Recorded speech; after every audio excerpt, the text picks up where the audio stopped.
तो बच्चों mental math class 10th chapter 11 surface areas and volumes. मैं हूं हरी सर और आप सभी बच्चे देख रहे हैं आपका अपना यूट्यूब चैनल चलो कदम बढ़ाएं। जो बच्चे हिंदी मीडियम में पढ़ते हैं उनके लिए अलग से चैनल है जिसका नाम है मैथ्स विद हरी सर, आप उसे भी ज्वाइन कर सकते हैं। आइए करना शुरू करते हैं। क्वेश्चन नंबर 6 से हम करने वाले हैं 10 तक। ये रहा क्वेश्चन नंबर 6। क्या कहता है देखो आपके सामने है, बहुत ही इजी है। Volume of two sphere are in the ratio, ठीक है, ये वॉल्यूम का रेशो गिवन है, टू स्फीयर है उनकी वॉल्यूम का रेशो गिवन है। Find the ratio of their surface area, surface area का में रेशो फाइंड आउट करना है। तो कैसे करना है देखो, तो वॉल्यूम को हम इसमें क्या कर लेते हैं, रेशो में लिख लेते हैं। देखो वॉल्यूम ऑफ टू स्फीयर, तो फॉर्मूला होता है 4/3, ठीक है, और पाई आर क्यूब, ये फर्स्ट आर मान लेते हैं, आर ही डिफरेंस होती है और इसको भी हम लिख लेते हैं किसमें, रेशो में। तो 4/3 ये सेकंड स्फीयर है तो आर क्यूब और ये सेकंड रेडियस, ठीक है, तो रेशो 125/216 ये है। अब बच्चों क्योंकि रेडियस देखो फॉर्मूला तो इक्वल है 4/3 पाई, तो रेडियस डिफरेंट होगी, तो रेडियस को नहीं आपको डिवाइड करना है तो बाकी को डिवाइड कर लीजिए। 4/3 पाई से 4/3 पाई कैंसिल हो गया। अब क्या करना है भाई, ये इधर 3 है ना, इसको आपको लेके आना है इस साइड में। आइए मैं इधर कर लेता, तो R1 और R2, ठीक है, और ये इधर 3 था, इधर आकर क्यूब रूट में कन्वर्ट कर देते हैं तो 125 और इधर ये इधर 216। भाई यहाँ भी पावर 3 था तो इक्वल के साइन से इधर लेके आएंगे तो क्यूब रूट में कन्वर्ट कर देना और क्यूब रूट में यहाँ पर 3 आपको डाल देना है। तो 125 का क्यूब रूट होता है बच्चों 5 और 216 का क्यूब रूट होता है 6, यानी R1 तो आ गई कितनी 5 और R2 आ गई 6। ये रेडियस का रेशो आ गया, ठीक है। अब हमें क्या निकालना है, सरफेस एरिया का रेशो निकालना है। तो सरफेस एरिया का फॉर्मूला क्या होता है, ये तो वॉल्यूम था, ठीक है ना, वॉल्यूम। अब यहां पर लिख दो सरफेस एरिया,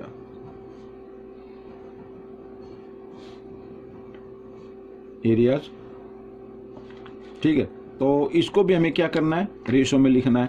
तो फॉर्मूला होता है 4πr², ये फर्स्ट आर, और यहाँ पर 4πr², ये सेकंड आर। तो 4π से 4π कैंसिल कर दीजिए। R1 और R2 ये डिफरेंट है तो यानी R यानी 5 और इधर क्या आएगा 6, और ये भी स्क्वायर में है और इधर भी स्क्वायर में। तो 5 को 2 टाइम्स मल्टीप्लाई करना है तो 25 और 6 को भी 2 टाइम्स मल्टीप्लाई करेंगे 36 आ गया। तो बच्चों ये आपका रेशो आ गया 25/36। तो ये क्वेश्चन को कुछ इस तरीके से कर लेना है आपको, ठीक है। आज क्वेश्चन 7 क्या कहता है देखो आपके सामने है question 7। A hollow pipe is 21 centimetre long and its external diameter is 8 centimeter if the thickness of the pipe is 1 centimeter, ठीक है। then find the volume of the pipe in term of pi। तो pipe की volume find out करनी है। ये इस तरीके से मैं थोड़ी बताने की कोशिश करता हूँ। ये थिकनेस मैं बना देता हूँ इसकी, ठीक है ना, ये थिकनेस मैं बना देता हूँ। तो ये थिकनेस है 1 सेंटीमीटर, ठीक है, इस तरीके से। भाई पाइप मोटे भी होते हैं ना, कुछ वो थिकनेस होती है उसकी, ठीक है, जो भी मेटल लगा होता है ये थिकनेस है। ये होलो पाइप है, ठीक है, इस तरीके से। और यहाँ पर ये जो दी हुई है ना, ये इसकी हाइट गिवन है बच्चों 21 सेंटीमीटर। तो इसमें हमें बताना वॉल्यूम क्या होगा। वॉल्यूम का मतलब इसके अंदर कितना मेटल लगा हुआ है, तो वो निकालने के लिए आपको देखो यहाँ पे ये गिवन है डायमीटर, एक्सटर्नल डायमीटर गिवन है, तो ये है 8। तो यहाँ पर मैं लिख देता हूँ एक्सटर्नल डायमीटर, ठीक है, एक्सटर्नल डायमीटर है 8 सेंटीमीटर। तो एक्सटर्नल रेडियस कितनी हो जाएगी वो निकाल लेते हैं। रेडियस हो जाएगी बच्चों इसकी हाफ हो जाएगी, 4 सेंटीमीटर हो जाएगी, ठीक है। तो रेडियस कितनी हो गई 4 सेंटीमीटर हो गई। अब इसमें क्या करना है भाई, 1 सेंटीमीटर थिकनेस है, ठीक है, तो उसको भी हटा देते। 4 है ना, ये 4 वो आउटर 4 है, एक्सटर्नल 4 है, तो ये थिकनेस इसमें हटा दे। तो इनर रेडियस कितनी होगी, यहाँ पर मैं लिख देता हूँ इनर रेडियस। भाई यहाँ से यहाँ तक कितनी है 4 सेंटीमीटर है, तो 1 सेंटीमीटर हम इसमें से हटा देते हैं तो कितनी आ जाएगी 3 सेंटीमीटर आ जाएगी। ठीक है, ये बाहर की, ये आउटर की, देखो मैं थोड़ा सा इस तरीके से बताता हूँ। ये मान लो ये है, ये थिकनेस है, ये वाली थिकनेस आपको दिखाई दे रही है ना, ये वाली मैं थोड़ा सा डार्क कर देता हूँ, ये वाली। अब यहाँ से यहाँ तक तो ये 4, और यहाँ से सेंटर से यहाँ तक ये वाली, ये कितनी रहेगी, ये 3 रहेगी। ठीक है, ये 1 सेंटीमीटर हमने हटा दिया तो ये कितनी हो गई 3 हो गई। तो अब हमें क्या करना, वॉल्यूम फाइंड आउट करना। आइए कर लेते हैं। Volume of pipe, volume of pipe, volume of pipe क्या होता है, देखो पाई आर स्क्वेयर एच। अब आर क्या है इसमें, आर डिफरेंट है तो ये R1 मान लेते हैं। और हमें वॉल्यूम ऑफ पाइप कैसे आएगा, अगर इसमें से ये कैपिटल आर बना देता हूँ इसको, इसका मतलब आउटर एक्सटर्नल आर से। ठीक है, इसमें से माइनस कर देना है पाई आर स्क्वेयर, ये सेकंड आर है एच इसको, तो वॉल्यूम ऑफ पाइप आ जाएगा आपका। ठीक है, तो यहाँ पर कॉमन ले लो, पाई दोनों में पाई भी ले लिया हमने, एच भी है ले लिया। इस तरीके से यहाँ पर आर स्क्वेयर 1 और माइनस यहाँ पे आर स्क्वेयर 2, ये आ गया। ठीक है, अब इसके ऊपर हम पाई के टर्म में करना, तो पाई को पाई रहने देना है। एच क्या है 21, तो 21 पाई लिख देंगे इधर। और यहाँ पर आर स्क्वेयर, आर क्या है एक्सटर्नल आर 4 है, तो 4 स्क्वेयर आ जाएगा, माइनस 3 स्क्वेयर आ जाएगा इस तरीके से। ठीक है, ये वह बिग ब्रैकेट बना ले लो।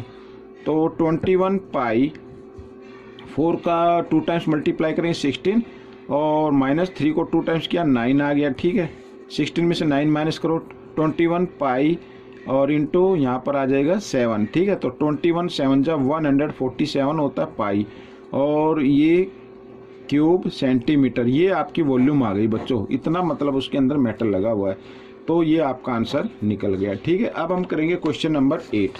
तो ये रहा आपके सामने क्वेश्चन नंबर 8, ये मैं इधर रख देता हूँ और ये निकाल लेते हैं। क्वेश्चन नंबर 8 क्या कहता है। ठीक है, क्वेश्चन नंबर 8 कहता है find the volume in the term of pi, pi के टर्म में फाइंड आउट करें। If the largest right circular cone that can be cut out of a cube whose age is 12 centimetre. ठीक है, यहाँ पर ये देखो इस तरीके से क्यूब बना हुआ है, ये क्यूब बना हुआ है इस तरीके से। ठीक है, थोड़ा सा अगर गलत बन जाए तो इसको इग्नोर करें, लेकिन समझने का प्रयास करें कि ये क्यूब है। इस क्यूब में से हमें लार्जेस्ट कोन, हमें इसमें से क्या किया गया है, कट कर लिया गया है। क्या कर लिया गया है, कट कर लिया गया है। इस तरीके से ये कट कर लिया गया है। तो हमें इस वॉल्यूम का, कोन का वॉल्यूम निकालना है। कोन का क्या निकालना, वॉल्यूम निकालना है। अब भाई इसकी एज अगर ये 12 है तो इसका डायमीटर भी क्या होगा, 12 होगा। डायमीटर भी क्या हो जाएगा, 12 हो जाएगा। रेडियस कितनी हो जाएगी, 6 हो जाएगी। डायमीटर का हाफ होती है रेडियस, और ये क्योंकि ये क्यूब है तो ये भी कितना होगा, 12 होगा। ठीक है, क्या होगा, 12। तो वॉल्यूम ऑफ कोन लिख लेते हैं। वॉल्यूम ऑफ कोन फॉर्मूला क्या होता है, 1/3 पाई आर स्क्वेयर एच, ये होता है। अब यहाँ पर मैं लिख देता हूँ। ठीक है, सबसे पहले radius of cone, radius of cone कितनी रहेगी भाई, ये एज है ना 12, लार्जेस्ट ही तो निकाला है ना, इसमें लार्जेस्ट निकाला है। तो अगर एज 12 है तो ये भी यानी फिक्स होके आया होगा, तो 12 हो गया ये। ठीक है, तो इसकी रेडियस क्या होगी, 12 का हाफ हो जाएगी, यानी 6 आ जाएगी, 6 सेंटीमीटर। ठीक है, और ये हाइट तो है इसमें, height of cone, height of cone तो है ही बच्चों 12 सेंटीमीटर। ठीक है, क्योंकि यहाँ से खोद के निकाला तो ये तो हाइट क्या हो गई, 12 हो गई। तो इस जो भी रेडियस आई है और जो हाइट है उसको हम इस फॉर्मूले में पुट कर देते। तो 1/3, ठीक है, पाई के टर्म में करना है तो पाई को पाई रखना है। आर क्या आ गई 6, तो 6 × 6, और एच क्या है 12 है। ठीक है, अब 3 से 3 1 जा 3, 3 2 जा 6। ठीक है, 6 2 जा 12, तो यहाँ पर आ गया 12 × 12। ठीक है, 12 को मल्टीप्लाई करें तो 144, और इधर ये पाई, और वॉल्यूम निकालनी थी तो हम इसको लिखेंगे सेंटीमीटर क्यूब। इस तरीके से आगे क्यूब भी लिख सकते हैं। ठीक है, तो ये आपका आंसर निकल गया है। तो बिल्कुल इजी है बच्चों। आइए क्वेश्चन नंबर 9 कर लेते हैं। क्वेश्चन नंबर 9 कहता है find the percentage increase find out करना in the surface area of cube whose its edge is triple. ठीक है, बिल्कुल इजी है। ठीक है, अब इसमें मान लीजिए ये यहाँ पर ये एक क्यूब है, ये क्यूब मैं आपको बना लेता हूँ, इधर ये क्यूब, इसकी साइड हम मान लेते हैं 1 सेंटीमीटर मान लेते हैं, तो ये भी 1 होगी, सभी साइड 1 होगी। फिर इसमें कहा कि उनका परसेंटेज इंक्रीज करनी है। अगर इसकी साइड को हमने क्या कर दिया, इसकी साइड को हमने ट्रिपल बना दिया। क्या बना दिया? ट्रिपल, यानी 3 टाइम्स कर दिया। ठीक है, अब इसमें इस तरीके से ये इसकी जो एज आएगी वो 3 हो गई, पहले 1 थी अब 3 हो गई, ये 1 थी तो क्या हो गई 3 हो गई है अब 3 सेंटीमीटर। तो दोनों को निकाल लीजिए, आपका आंसर निकल आएगा। और ऐसी बात नहीं कि आप 1 और 3 ले सकते हैं, यहाँ पर अगर 2 लेंगे 2 का 3 टाइम्स 6 हो जाएगा, 3 लेंगे यहाँ पर तो 3 का 3 टाइम्स क्या होगा, वो आप 9 हो जाएगा। तो इस तरीके से आप निकाल सकते हैं, x से भी निकाल सकते हैं। अगर इसकी साइड x है तो इसकी साइड क्या होगी 3x हो जाएगी, तो इस तरीके से। लेकिन 1 और 3 से मैं निकाल के आपको दिखा रहा हूँ। ठीक है, तो सबसे पहले वॉल्यूम सरफेस एरिया निकालना है।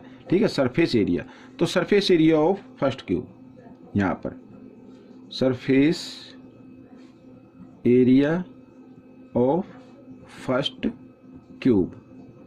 ठीक है, फॉर्मूला क्या होता है 6a² होता है, a क्या है 1, तो 1 × 1 आ जाएगा, यानी 6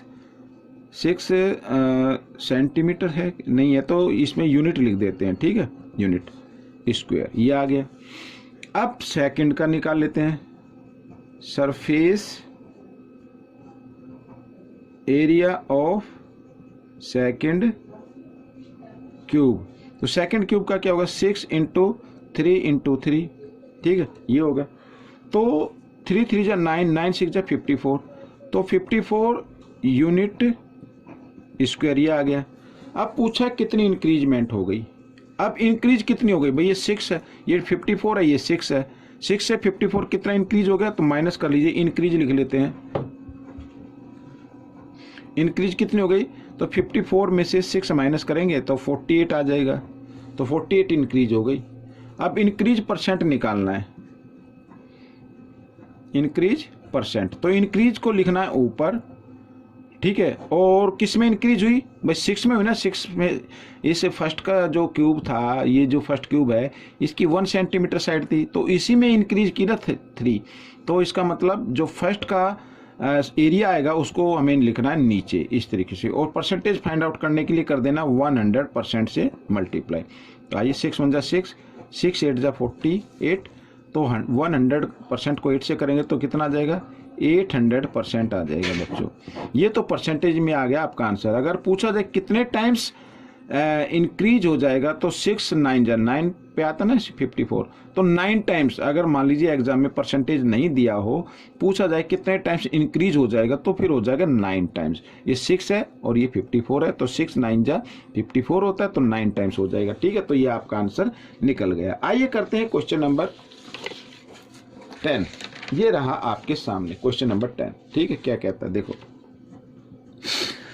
लिखा है if the total surface area of solid hemisphere is, solid hemisphere का total surface area 462 square centimetre, find the curve surface area. Curve surface area find out करना है, और curve surface area find out करने के लिए हमें क्या चाहिए, रेडियस चाहिए। तो आइए कर लेते हैं। तो टोटल दिया ना, तो टोटल यहां पर मैं लिख देता हूं, टोटल सरफेस एरिया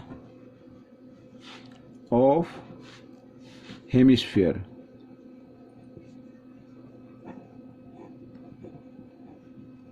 तो वो होता है बच्चों 3πr², ये होता है। अब मैं आपको बताता हूँ ये कैसे होता है। देखो यहाँ पर ये इस तरीके से क्या है, ये हेमिस्फीयर है, तो कर्ड में क्या होता है फॉर्मूला 2πr² होता है कर्ड का, तो ये मालूम है। अब अगर ये सॉलिड है तो ऊपर से तो ये गोल होगा ना, ये गोल है ऊपर से गोल, तो ये भी क्या है राउंड में है ये, तो ये भी क्या है सॉलिड है, तो ये एरिया भी इसमें काउंट होगा। और ये क्या होता है सर्कल, तो सर्कल का एरिया क्या होता है πr²। अब 2 पाई आर स्क्वायर में 1 पाई आर स्क्वायर ऐड कर देते तो 3 पाई आर स्क्वायर बन जाता है। तो ये फॉर्मूला है, तो 3 पाई आर स्क्वायर, ठीक है।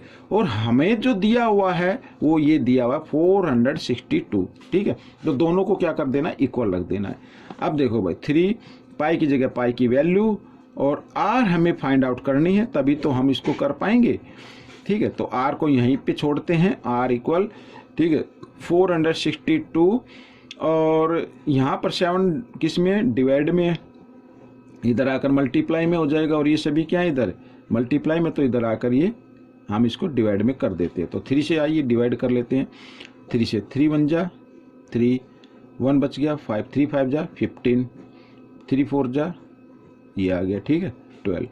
तो और 22 से 154 को करेंगे तो 7 पे डिवाइड हो जाएगा, तो 7 × 7 आ जाएगा, यानी आपकी जो आर आपको निकालनी है, ठीक है। तो ये मैं इधर ये स्क्वायर था, इधर लाकर स्क्वायर रूट में चेंज कर दिया तो 7 × 7 आ गई, यानी पेयर में से एक नंबर बाहर निकाल लीजिए तो क्या आ गई 7 सेंटीमीटर आ गई रेडियस।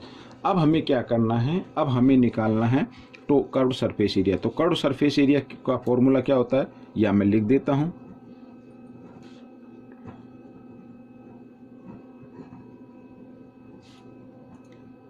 एरिया ऑफ हेमिस्फीयर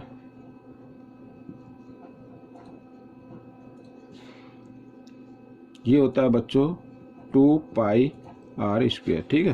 तो 2 पाई की जगह पाई की वैल्यू और आर स्क्वायर, आर आई है कितनी 7, तो 7 × 7, तो 7 से 7 कैंसिल हो गया, ठीक है। 7 2 जा 14, 14 को 2 से मल्टीप्लाई करते हैं 22 को, ठीक है। तो 14 2 जा कितना होता है 28, कैरी 2 14 8 2 जा 28 और 2 30, तो ये आ गया बच्चों आपका आंसर, ठीक है 308। तो ये आपका आंसर आ गया। तो ये वीडियो कंप्लीट हो गई।